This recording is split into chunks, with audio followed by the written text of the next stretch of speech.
Channel 48 studios, it's the Notre Dame Football Preview Show. Sponsored by Chuck E. Cheese's Pizza Time Theater and by Fuller O'Brien Paints. Good evening, everyone, and welcome to the Notre Dame Football Preview. My name is Terry Daly. I'll be your host for this evening. My co-host, Jane Wertz. Jane took an extended vacation in Hawaii for the next 3 weeks. I happen to think that her timing was more than just a coincidence, since her alma mater, Beloit, took it on the chin again last week, 19-0. And of course, as most of you know, the Irish stubbed their toe, losing to the Spartans 28-23. I just want to remind you that normally the highlights are shown on Sundays on this station at 4 p.m. Because of the fact that we have a nationally televised game with Miami this Saturday night, and also because of the lateness of the game, we won't have the highlights this Sunday. Instead, you're going to have the rare and unusual opportunity to see us twice. That's one more time, Sunday at 4 p.m. I want to introduce a special guest that I have tonight, Mr. Joe Sweeney. Joe is taking Jane's place. He actually is a 1974 graduate of the University of Notre Dame, and a fellow that has some strong roots both in the Bay Area and with Notre Dame football. Joe, welcome to the show tonight. Thanks, Terry. It's great to be here. Joe, actually, what years were you there at Notre Dame? I was at Notre Dame beginning in the fall of 1970 and graduated in the spring of 1974. So I was able to not only see but take part in the football seasons of 1970, 71, 72, and 73. And it culminated with a national championship in 73. Gosh, what an exciting time to be back there, huh? Right place at the right time. Did you have any actual connections with the football program at Notre Dame? Yes, I was a football manager all 4 years, and my senior year I was the head football manager in charge of the manager's program. Joe, I think that probably a lot of people think that managing is basically a question of picking up towels and maybe seeing that the players get the right equipment, and maybe there are a couple of fellows that do that. But you and I have had some conversations earlier this week in which, much to my surprise, that's not quite the case at all. First of all, how many managers do they have at Notre Dame? Well, when I tell you the number, Terry, naturally you already know it because we discussed it earlier this week. But the University of Notre Dame, the year I was the head football manager, had approximately 90 managers. 90 managers. That's right. Joe, how does one become the head football manager? What goes into achieving that status? Well, it's a 4-year commitment. You have to begin as a freshman. And there's a selection process that the manager's organization itself uses rather than the coaches picking their own managers as you would in high school or a lot of other universities. But generally, you begin as a freshman, you work your way up through the ranks, and there's a real strict selective process, and at the end, 3 seniors are chosen to be the 3 head football managers, and then there's 1 other senior manager for each sport. Well, you've told me about some of the duties that the manager did. I like the one particular about the Friday night workout after the pep rally. Maybe you could tell the viewers what we're talking about. Well, Friday night is never an early night to bed for the Notre Dame football managers because unlike most schools which have plastic helmets, Notre Dame spray paints their gold helmets every Friday night before home games and every Thursday night before the team leaves for a road game. So what time would you get to bed Friday nights after painting the helmets? Well, we try and get the helmets done by 1 o'clock so we could go out for a drink after we did it, but sometimes we never ever made it, and we'd get home at 2 or 3 in the morning.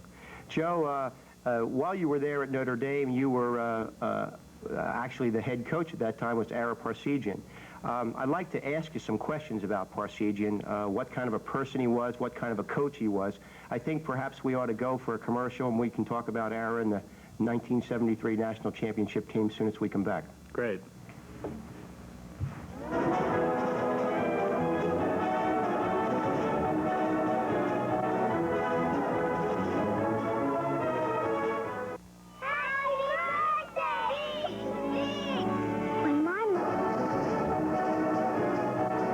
Welcome back to Notre Dame Football Preview. I'm here tonight with Mr. Joe Sweeney.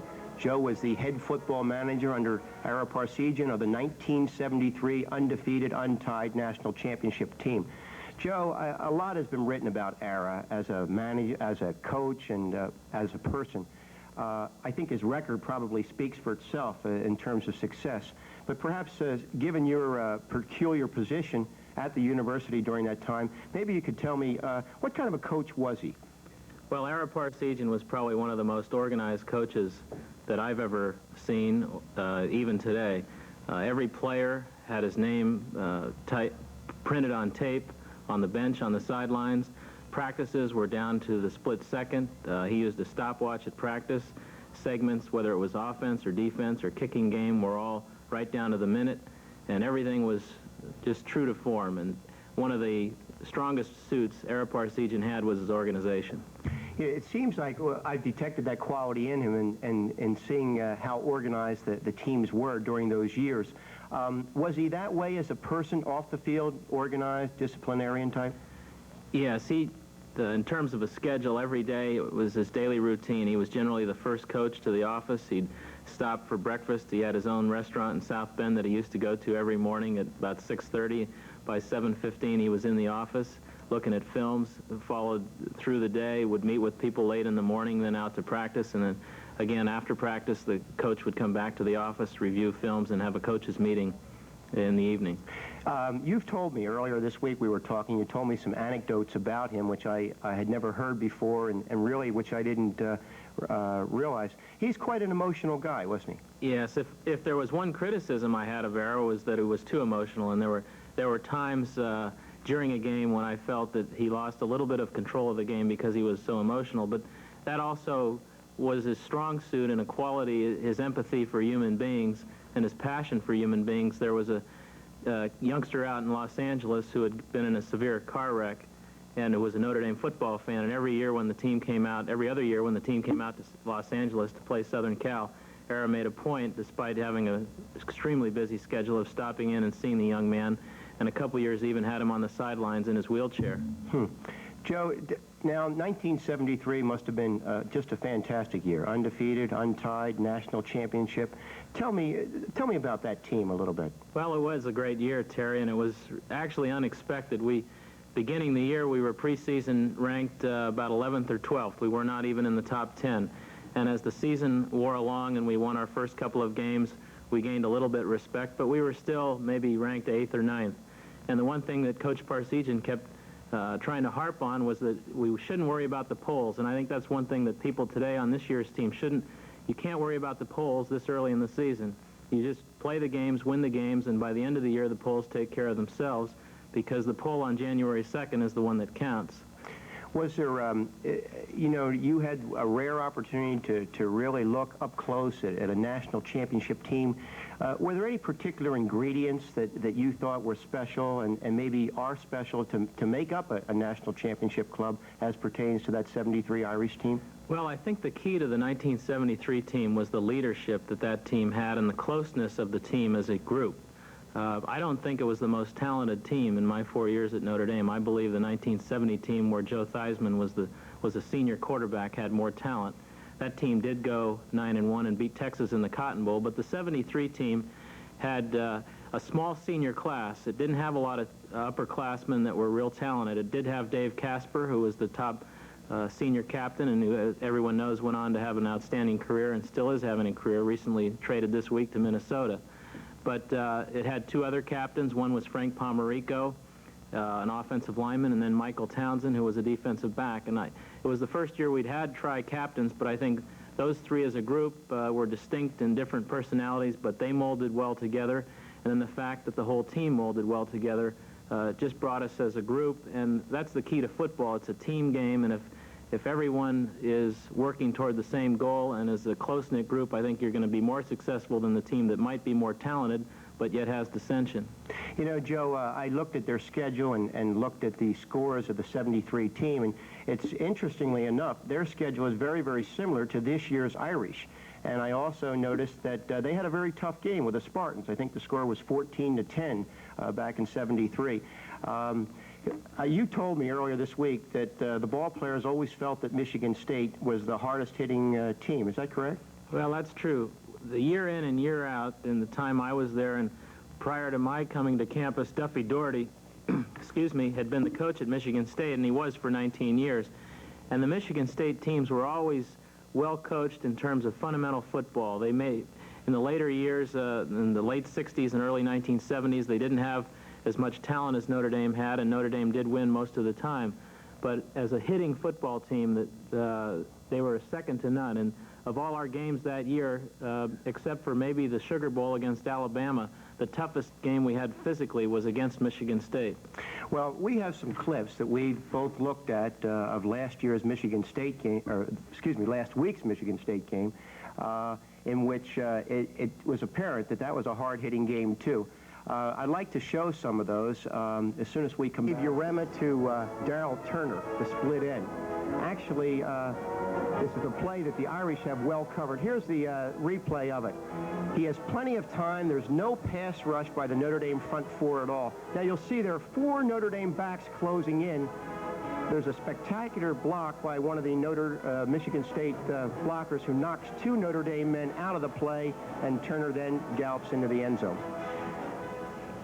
You know, Joe, in looking at that play, I went back and looked at the record books, and, you know, 82-yard pass play, that was 1 yard short of the longest pass play ever connected against the Irish. Curiously enough, it also occurred in the Michigan State game, 1949.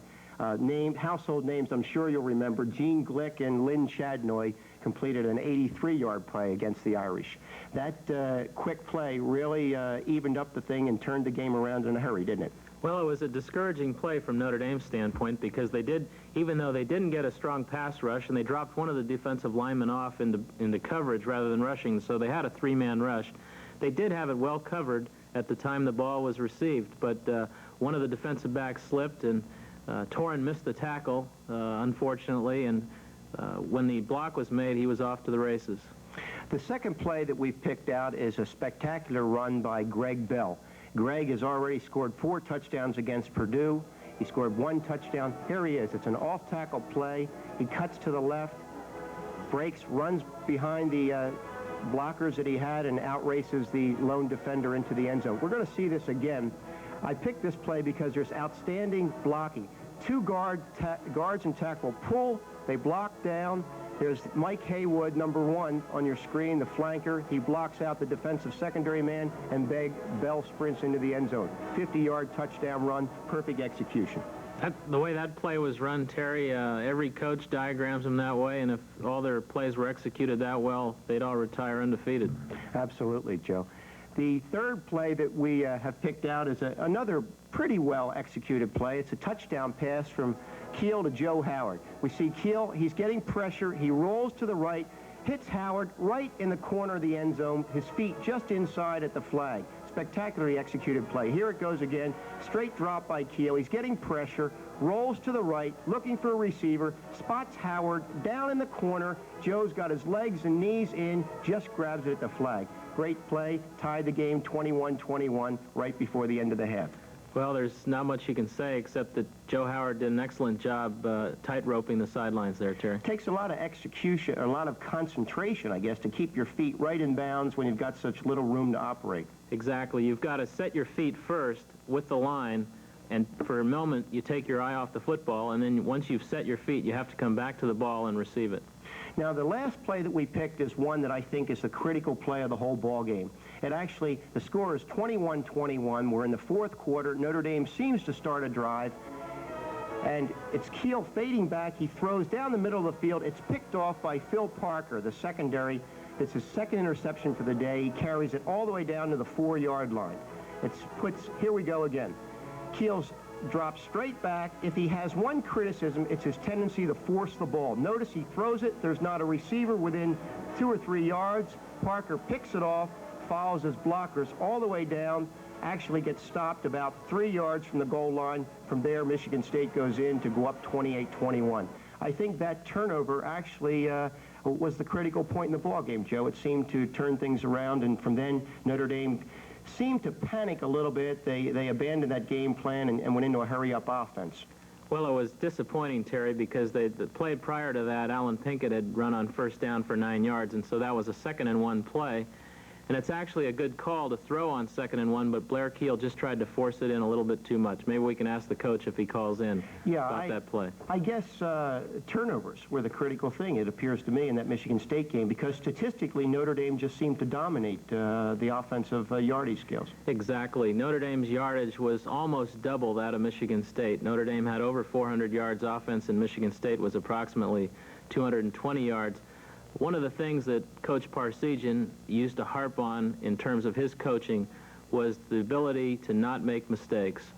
He used a statistic, and I don't know whether it ever is proved correct, but if people follow box scores, the statistic is that 3 out of 4 teams win games that have fewer turnovers than the other team, while teams that out-yardage the other team win 50% of the time. So the key is not making mistakes as opposed to gaining a lot of yards, and Michigan State proved that last week. Well, we'll be back and hopefully to talk with Coach Ron Hudson, to talk more Notre Dame football with Joe Sweeney, myself, and the coach.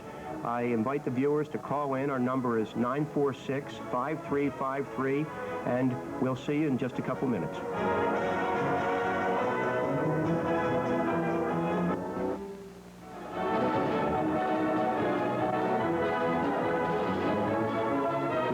Welcome back to Notre Dame Football Preview. I'm here tonight with Joe Sweeney. Joe is the head football manager on the 1973 National Championship team. We've had a chance to really talk about some inside Notre Dame football, and I see that we already have some callers on the line. Hello, line 1, you're on the air.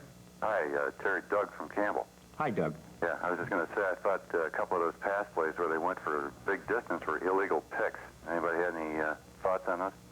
Yeah, Joe, do you want to try and answer that question? Well, Doug, I actually think it was a legal play in the sense that the pick wasn't made until after the ball was caught, and then the ball carrier had actually run a couple of yards before the block was made.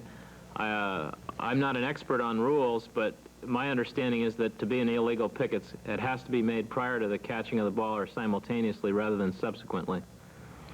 Okay, thank you, Doug, for calling. Line 2, you're on the air. Yeah, this is Jen Wells from Los Altos Hills. I wanted to find out if when Notre Dame plays Stanford again.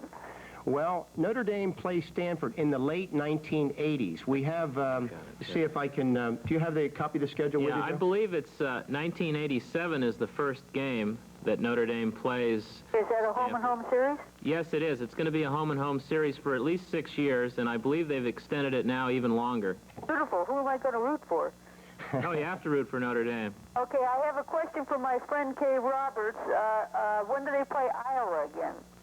I haven't seen Iowa listed on their most immediate schedule. Have you, Joe? No, I don't believe Iowa's on the schedule. Now, the schedules are generally made in college football about 8 to 10 years in advance. So at this time, I don't believe Iowa's on the schedule, and they wouldn't be for the next 8 to 10 years. Okay, thanks a lot. Thank you for calling. Good evening, line 3, you're on the air. Yes, this is John Mahalovich calling from San Jose. Hi, John. How are you? Good, thanks. Answer the question, why isn't Notre Dame football on the radio anymore in this area? I really miss it.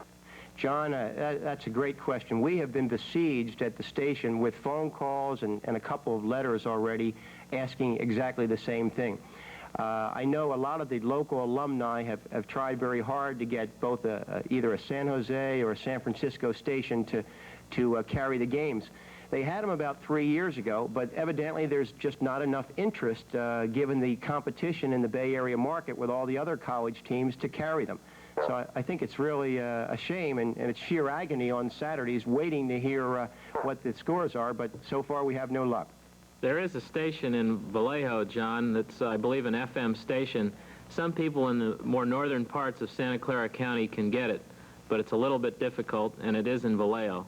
So that's about the best right now we can do. If more people like you called in and wrote KCBS, maybe we could talk KCBS into airing the games again. Did you have any idea what FM channel it's on, or dial in Vallejo or not? I heard it was around 1190, John. I'm not sure, 1190 to 1200. Okay. Thank you very much. Thank you for calling. Good evening, line 1. It's Notre Dame Football Preview. Yes, this is Lisa from Los Gatos, and I just wanted to say that I think your program is terrific, first of all. And secondly, I wanted to know, where is Notre Dame ranked nationally this week? Well, actually, they were, according to the writers' poll, Lisa, they were number 13. So they dropped from 4th to 13th, and thank you very much for the compliment. Okay.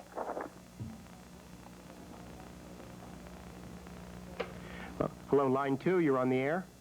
Terry, this is Ron Hudson. Oh, Hi, Ron. How are you? Hanging in there through the storms. You just bailed us out in the nick of time. All right, I'm sorry about this. Coach, we are running out of calls. This is Joe Sweeney. It's good to talk to you. Hi, Joe. Thank you. Is the moon over Miami as bright as hopefully the Irish fortunes will be tomorrow?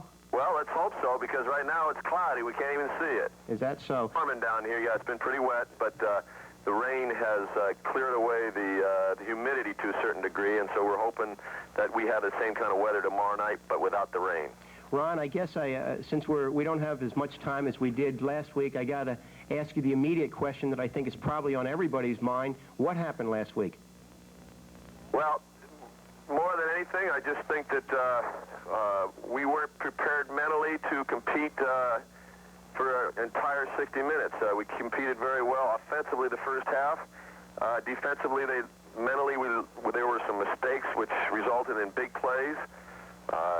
If one looks at the stats, he can understand that, meaning 446 yards and 25 first downs for the Irish versus 225 yards for Michigan State and only 9 first downs. So there was, other than just the problems of an ordinary game, I think the mental part of it let us down. We lined up off sides, we threw a couple interceptions, we held and we fumbled, and just some mental errors that if you're going to be a winner, you can't have, and that's what we did 2 weeks ago against Purdue. We didn't have those kind of errors, and as a result, we had a big day. But that's basically what happened. That you can't, we can't pinpoint it, but hey, that's all in the past now. We got to get ready to play a better football team than we played anywhere this year, and my University of Miami, and the entire city has come out for this game. They've built it up to try to get the national recognition back for the city of Miami, as well as the football program at Miami, and they're having big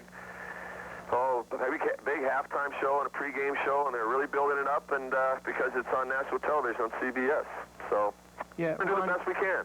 Ron, along those lines, I was going to ask you, you anticipated it. We've read about all the hoopla back there and the city of Miami turning out, the national television, I'm sure the extra media, all that kind of exposure.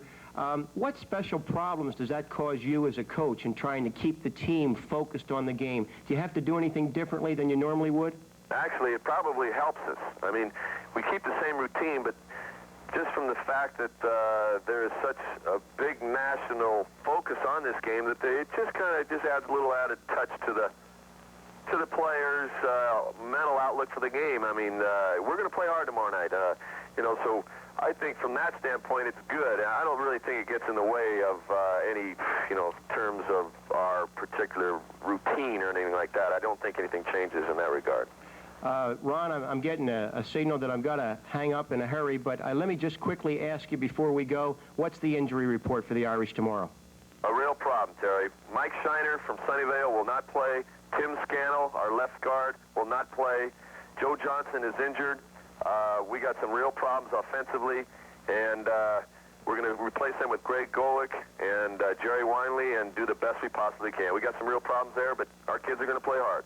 Ron, thanks a million for calling. Good luck against the Hurricanes tomorrow night, and hope we come out 2-1 after tomorrow. Thank you, Terry. Well, Joe, it sounds like we got some problems tomorrow with some of the injuries, and I know going down to Miami in the Orange Bowl, you did that in the 73 team, and fortunately you rolled over them. But what do you think of the ball game tomorrow? What do you think is going to happen?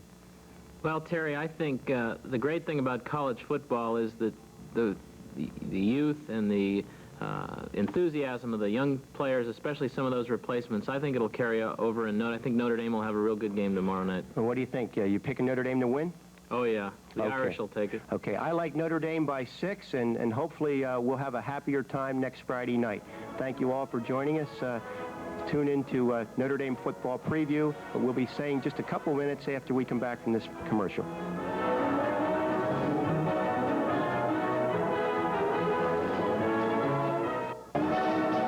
Welcome back, Notre Dame football preview. We just have a few seconds, Joe, to wrap things up. First of all, I want to thank you for coming on the show. I want to remind the viewers that we haven't been able to focus on hearing the Irish broadcast, but tomorrow night's a special treat. It's going to be nationally televised, actually 6 o'clock in the Bay Area on the CBS television network. You'll get a chance to look at the Irish firsthand. Joe, thanks for coming, and I hope you brought us some Irish luck tomorrow. It's my pleasure to be here, Terry, and I think the Irish will come back. They've got to take them one at a time, rebuild their enthusiasm and their positive outlook on the season. Tomorrow night's the first step, and I look for the Irish to win 31-24. Well, you gave it 7 points. I'll give it 6 points. A little more conservative after last week, but in any event, we think that the Irish are going to come out on top. Thank you for watching. We'll see you next Friday night for Notre Dame football preview.